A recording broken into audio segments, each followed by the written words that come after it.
ریاست کا تعلق مذہب سے ہے یا ریاست سیکولر ہوتی ہے؟ یہ جو 295C کا جو قانون ہے یہ تو ایک ڈکٹیٹر کی پیداوار ہے. پاکستان کی تاریخ میں ہمارے علم میں نہیں کہ کبھی کسی بریلوی کے اوپر 295C کٹی ہو.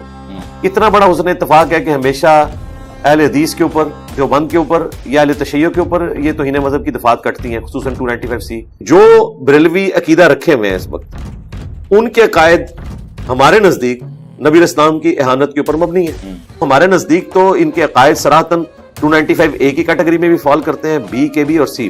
مستقبل میں 295C اگر پاکستان کے قانون سے ختم ہوئی خدا نہ خواستہ، تو اس میں اولین مجرم نظر آتی کونسل کے وہ علماء ہیں جنہوں نے میرے اوپر لگائی ہے، پوری دنیا کو بتا دیا کہ ہم مس یوز کرتے ہیں اپنے مخالفین کے خلاف. اگر 295C یا آقا علیہ الصلوۃ والسلام کی توہین پر کسی کی جان لینا یہ ازرو شرع کہیں یا ازرو ریاست کہیں یہ جائز ہے، تو آقا علیہ السلام کے سامنے ذوالخویسرہ تمیمی نے جو آپ کی توہین کی تھی تو حضور نے اس کو چھوڑ دیا.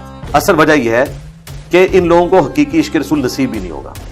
عشق صوفیاء ہے. ہاں، عشق صوفیہ ہے. یہ عشق رسول اس وقت تک ہے، میں نے کئی دفعہ کہا ہے اپنی کئی ویڈیوز میں، درجنوں ویڈیوز میں، کہ ان کا عشق رسول اس وقت تک ہے جب تک عشق رسول ورسز عشق بابا نہ آ جائے. جیسے عشق بابا آئے گا پھر نبی الاسلام کی حرمت کا انہوں نے کوئی خیال نہیں کرنا. اسی لیے تو میں نے یہ نعرہ بلند کیا کہ میرے نبی سے ہے ہی کوئی نہیں، تیرے بابے تو شاہی کوئی نہیں. ہم تو ڈائریکٹ اعلیٰ حضرت کے ساتھ ٹکر لیے میں بھائی. ہم تو بتا رہے ہیں کہ اعلیٰ حضرت کے 12 عقیدے میں نے ان کو چیلنج دیا نا.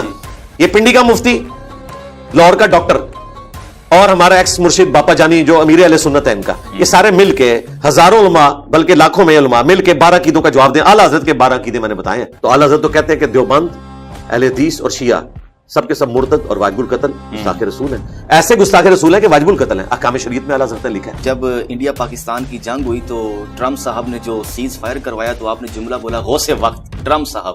تو پھر آپ کو اب بری امام کو بھی غوث وقت ماننا پڑے گا کہ ان کے فتوے سے آپ باہر آئے. علی بھائی، جب آپ باہر آئے ہیں تو پاکستان کا جو عدالتی نظام ہے آپ کا اس پر اعتماد بڑا کم ہوا یا درمیانہ ہوا؟ کہ ایک ہے بخاری مسلم کی روایات، عبداللہ ابن عباس کا بھی ایک قول ہے بخاری میں 3 جگہ ہے وہ. اس کو غامدی صاحب کہتے ہیں میں مؤدبانہ طور پر ابن عباس سے اختلاف کرتا ہوں. تو ٹھیک ہے، کریں نا.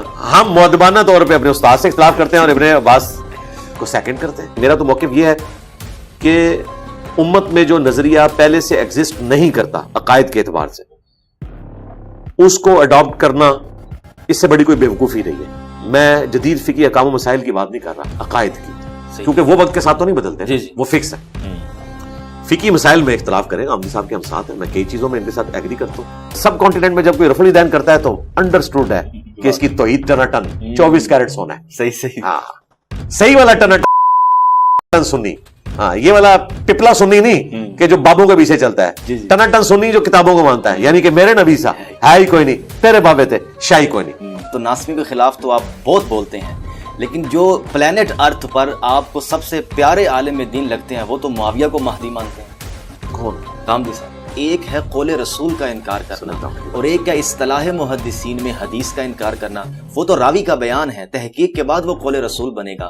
اس میں مزید وہ یہ کہہ رہے ہیں کہ ایک ہے براہ راست رسول اللہ کی بات کو سننا اور ایک ہے محدثین کی تحقیق کے بعد کسی کتاب میں حضور کا قول آ جانا. تو اس میں تو زمین آسمان کا فرق ہوتا ہے. آپ نے جب پہلا سیشن کیا تھا رہائی کے بعد تو آپ نے کہا تھا کہ میں یہاں ڈکی بھائی کی طرح کو رونے نہیں آیا ہوں، لیکن آئے دن جب آپ کی پوڈ کاسٹ ہوئی صحافیوں کے ساتھ تو لوگ یہ کہہ رہے ہیں کہ علی بھائی کبھی جیل کے واقعات سنا رہے، کبھی حافظ آباد جیل کے کسی، کبھی علی جیل کے کسی، تو ڈکی بھائی والی داستان تو سناتے.